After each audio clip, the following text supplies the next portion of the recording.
Hi guys, it's Frankie from Frankie Tech.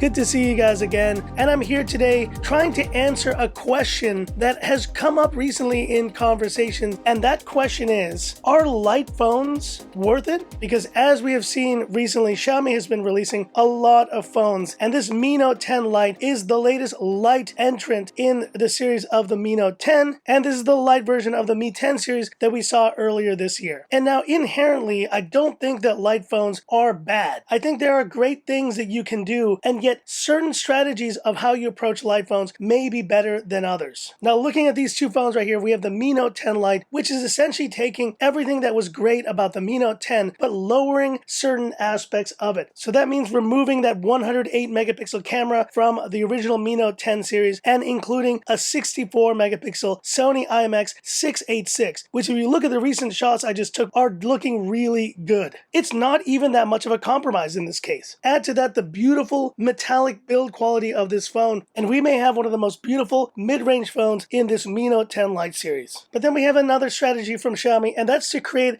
a whole nother line almost of phones. And that's the case with this Mi 10 Lite and 10 Lite Zoom series, or as it's known in China, the Mi 10 Youth 5G. And this phone doesn't really take anything from the Mi 10 series. It's a completely different design. You have a plastic build quality here with larger bezels, and even though this phone was just recently released in China, I would say that the Mi Note 10 series design is still more modern with very tiny bottom bezels, and yes, the notch is a bit more significant, but you do have that curved edge that does make the phone feel very comfortable in the hand. I'm not a huge fan of these curved edges, and I kind of like how they've reduced them now on the Mi 10 series, but all in all, I would say the design of this Mi Note 10 Lite is still better than the one of the Mi 10 Lite. And both of these phones are rocking gorgeous 6.47 or 6.57 AMOLED displays, Snapdragon 700 series processors, the 730, which is still no slouch here in 2020, and the amazing 765, Qualcomm's upper mid-range 5G chipset, 6 gigs of RAM to start,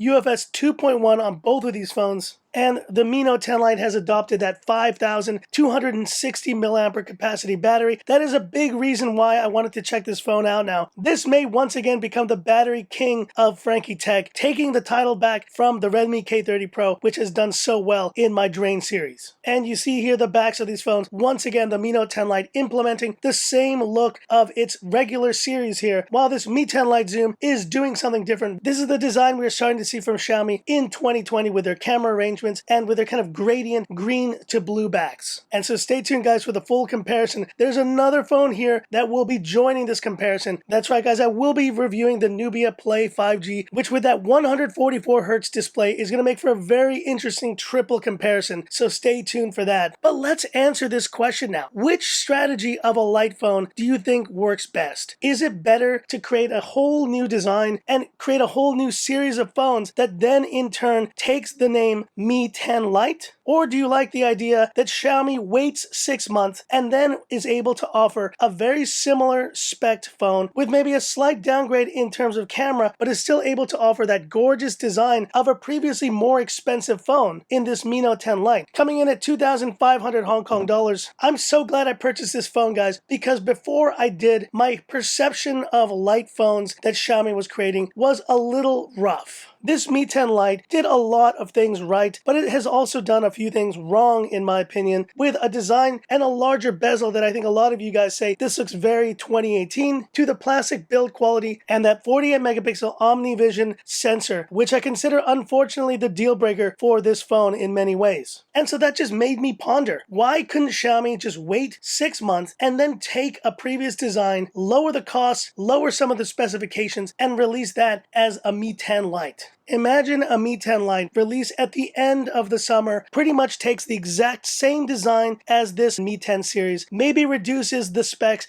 to a Snapdragon 765, but includes all the bells and whistles that we love about this phone. Imagine if that phone was released and at a price much lower than what the normal Mi 10 series is coming in at. That's kind of what they've done here with this Mi Note 10 Lite, and I think that's the very exciting thing about this phone. I wasn't too jazzed about the Snapdragon 730 processor processor until I started using this phone, and it is a terrific processor, guys. It will still be a solid one to include in a phone for the next year. That's how good this processor was when it debuted on the Mi 9T last year. And it's almost like you just had to wait 6 months for this Lite version to come out with the same gorgeous design and finish as the Mi Note 10, but at a much lower cost. The Mi Note 10 series is still costing 3,400 Hong Kong dollars, and this phone can be had for almost 1,000 Hong Kong, almost 120 US dollars less. And I think that alone makes this Mi Note 10 Lite the best example of a light phone that we can see from Xiaomi here in 2020. But hit me up in the comments, guys. What do you think of light phones? Do you like the strategy of waiting a bit of time and then releasing a lower cost version with the same design as the previous models? Or do you like a whole new design for light phones, even though that means you have to sacrifice with plastic build quality and inferior cameras? Let me know what you think in the comments. I'd love to hear about it. And that's it for this quick video. If you liked it, give me that thumbs up. And if you love the content of Frankie Tech, subscribe to the channel. Hit the bell icon for future updates.